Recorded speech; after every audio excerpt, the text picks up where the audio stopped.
إن تنصروا الله ينصركم ويثبت أقدامكم.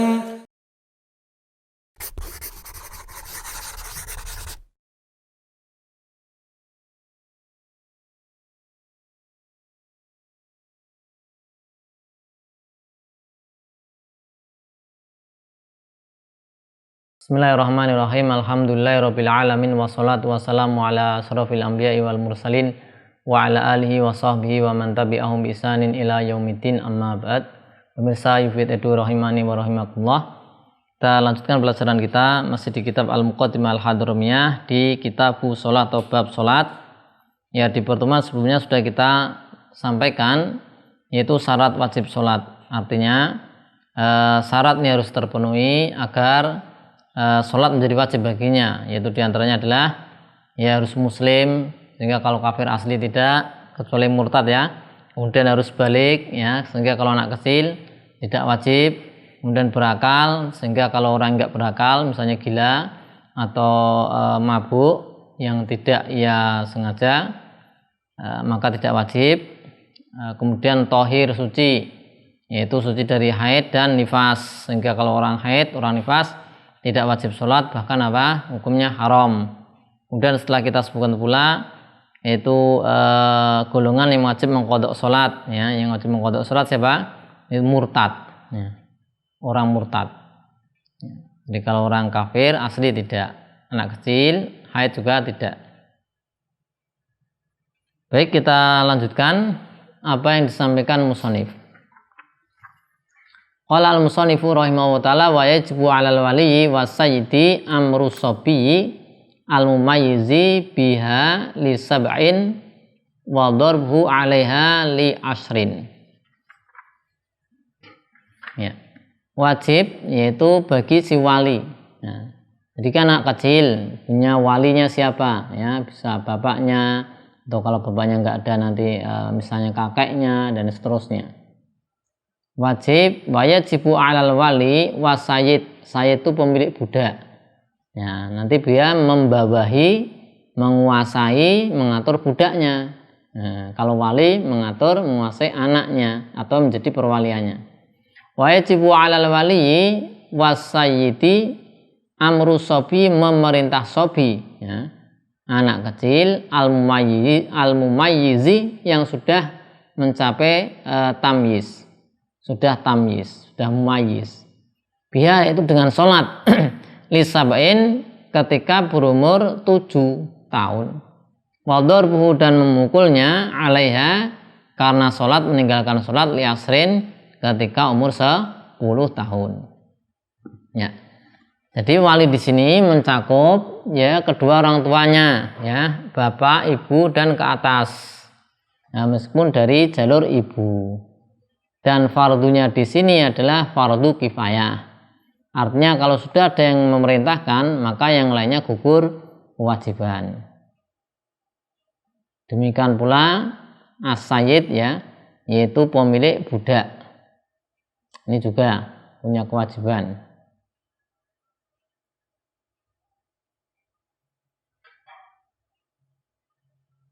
Dan nanti juga punya kewajiban mengajari yaitu anaknya yang sudah tamyiz ya, yaitu laki-laki atau perempuan, yaitu yang suatu yang wajib diketahui, yang mendesak untuk diketahui ya.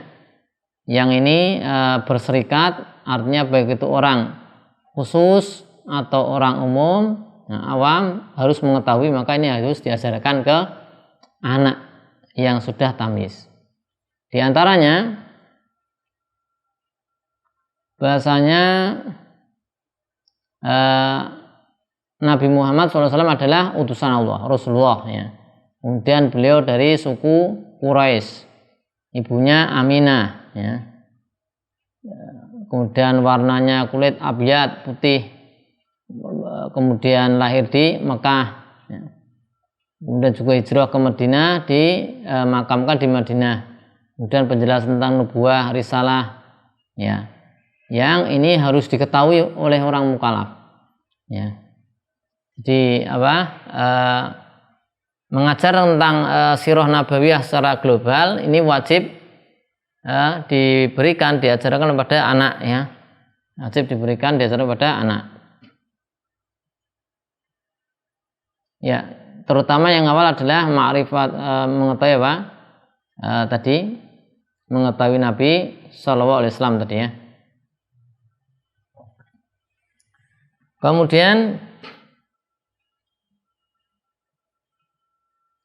tadi harus memerintahkan siapa? Anak kecil yang sudah tamyiz, baik itu laki-laki atau perempuan. Dan kalau perlu diancam, diancam. Perintahkan untuk apa? Biha untuk sholat, ya. Ketika sudah mencapai umur 7 tahun. Ketika genap, ya, sudah selesai sempurna 7 tahun. Jika memang sudah tamyiz, ya. Jadi kapan anak seorang wali, misalnya bapak atau ibu, wajib memerintahkan anaknya untuk sholat, yaitu ketika anak umurnya 7 tahun dan sudah tamyiz, ya. Jadi ada 2 syaratnya. 1, sudah 7 tahun sempurna, ya, tahun Komariah Hijriah. 2, sudah tamyiz. Tamyiz itu bagaimana? Dia bisa makan sendiri, minum sendiri, cebok sendiri, ya. Ya. Tapi kalau sudah 7 tahun belum tamyiz, maka belum wajib, ya. Belum wajib, ya. Demikian pula kalau sudah tamyiz tapi belum 7 tahun, ya. Dan ini jarang, ya. Biasanya tamyiz sudah sekitar 7 tahun biasanya. Ya, maka harus ada syarat, yaitu 7 tahun dan dia juga sudah tamyiz, ya. Itu maka wajib diperintah. Jadi orang tua kalau nggak merintahkan anak untuk sholat padahal sudah tamyiz, 7 tahun dan sudah tamyiz, dosa. Nah, dosa orang tuanya. Kemudian wajib pula darbuhu, memukul, alaiha atau ala tarki sholah, atau meninggalkan sholat, atau meninggalkan kewajiban, salah satu kewajiban rukun sholat yang disepakati, ya. Nah, kalau ini anak sudah 10 tahun tidak sholat, maka dipukul, tapi pukulannya bukan pukulan yang menyebabkan sakit atau pukulan yang, ya, melukai, membuat memar, ya, sakit. Ini enggak. Nah, pukulan hanya untuk mendidik saja. Pukulan untuk mendidik. Yaitu kapan? Ketika umurnya sudah 10 tahun.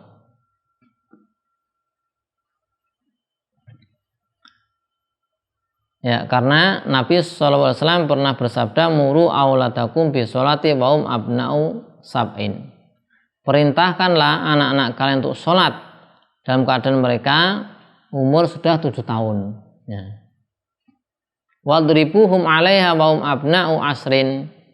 Dan pukullah mereka ketika meninggalkan sholat jika mereka sudah berumur 10 tahun. Wa faraqu bainahum fil madaji. Kemudian pisahlah mereka di tempat tidurnya, harus sendiri.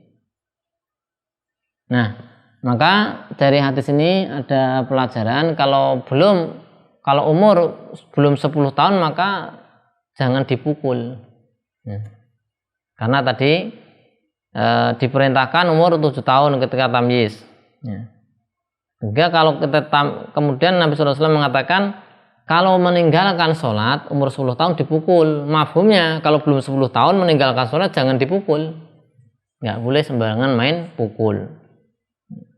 Padahal ini perkara sholat adalah perkara yang paling penting, ya, untuk dibiasakan, ya. Kan tujuannya ini untuk membiasakan. Kok sampai dia tidak melakukan sholat maka dipukul. Tapi kapan? Setelah 10 tahun. Kalau belum 10 tahun hanya dibiarkan saja, tapi tetap diperintahkan. Jangan sampai kemudian memukul. Dan 10 tahun ini pun pukulannya nggak boleh pukulan yang melukai, yang membuat memar, ya, luka-luka. Nah, seperti itu. Ini hanya pukulan yang untuk, ya, semacam ancaman, ya, semacam ancaman untuk mendidik, seperti itu. Ya, jadi memang apa? Ini untuk latihan si anak kecil tadi ya, untuk latihan agar nanti ketika sudah dewasa dia apa? Terbiasa. Itu ketika diperintah umur 7 tahun. Dan ini beda ya nanti. Kadang setelah umur 7 tahun belum tamyiz, ya maka dilihat. Anak kita dilihat, oh sudah 7 tahun, sudah bisa makan sendiri belum, gitu kan? Minum sendiri belum, oh sudah bisa makan sendiri, minum sendiri bisa, cebok nggak bisa, berarti belum tamyiz. Meskipun 7 tahun. Nah ini belum ada kewajiban memerintahkan. Jadi kalau kita cek sudah 7 tahun ya, tahun Komariah ya. Komariah itu lebih cepat ya daripada Hijriah. Daripada apa?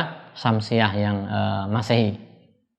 Sudah 7 tahun, kemudian kita cek ya, oh sudah makan sendiri bisa, kemudian minum sendiri bisa, kemudian juga cebok sendiri bisa, oh berarti tamyiz, berarti kita punya kewajiban.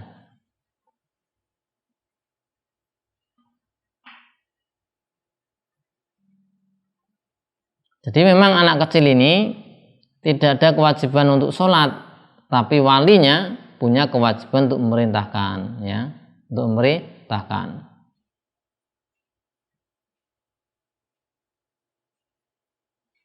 Ya, dan tadi di hadis disebutkan, ya, ketika sudah umur berapa? 10 tahun diperintah Nabi SAW merintahkan untuk memisahkan ranjangnya.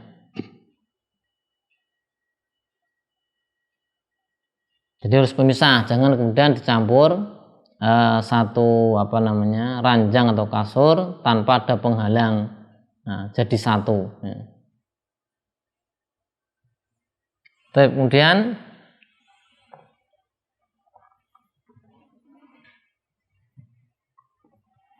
dia mengatakan wa idza balagha asabiyu au afaqa al majnunu awil mugma alaih au aslama al kafiru au tahuratil haidu awin nufasa'u qabla khurujil waqti walau bitakbirati taharumi wajaba al qada'u bisyarti baqa'i salamati minal mawani'i biqadri ma yasa'u taharata wassalah. Ya. Jadi Anda ini permasalahan ya, zawalul mani, zawal al mani.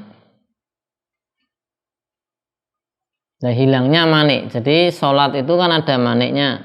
Misalnya manik ini yang menyebabkan menjadi penghalang untuk tidak wajib sholat. Misalnya kalau dia sobi masih kecil, belum balik, berarti ini satu penghalang sehingga dia itu nggak wajib, ya, karena masih kecil. Nah, ketika idza balagha asabiyu, ketika anak kecil ini menjadi balik, ya, menjadi apa? Balik. Jadi misalnya dia sudah keluar air mani, mimpi basah, atau sudah genap 15 tahun, ya, maka dia menjadi balik. Au afaqa al majnunu, atau ya orang yang gila sudah waras. Awil mugma alaihi, atau apa? Yang pingsan sudah siuman. Ya, bisa kita ini ya, dilihat di kitabnya. Yang pertama sobi sudah balik 1, 2 afaqa al majnun, 2 afaqa al majnun. Tuh, kita tuliskan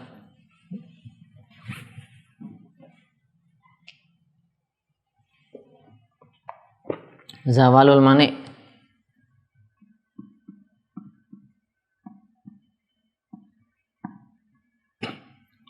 itu balagha idza balagha sobi,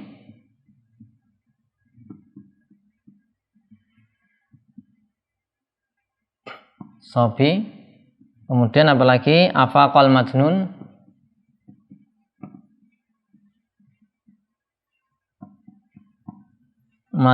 awil mugma alaih,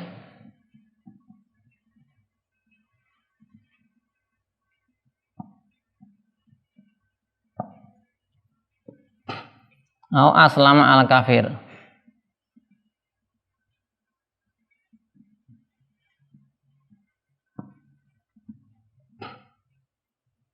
atau tahurat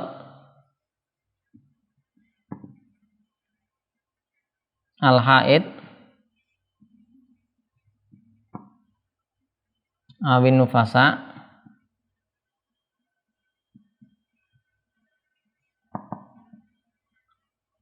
qabla khuruji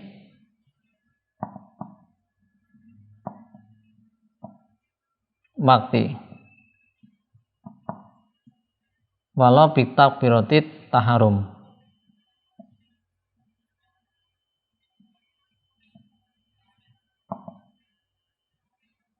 Walau bitakbirati ihram taharum. Nah, ini namanya apa? Hilangnya mani. Jadi anak kecil sudah menjadi balik. Nah, orang gila sudah waras, orang pingsan sudah sadar, siuman, atau orang kafir jadi Islam, atau orang yang haid atau nifas yaitu menjadi suci, darahnya berhenti sebelum keluarnya waktu sholat meskipun seukuran takbiratul ihram, maka wajib mengqadha. Ya. Sini wajib mengqadha.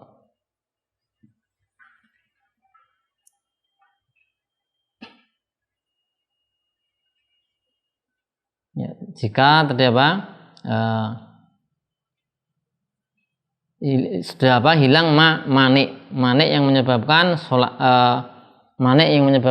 sehingga tidak wajib sholat, ya, maka nanti ini sudah kita tuliskan, yaitu dia balik. Ini hilang maniknya itu maksudnya sobinya manik sudah menjadi balik, jadi sudah hilang.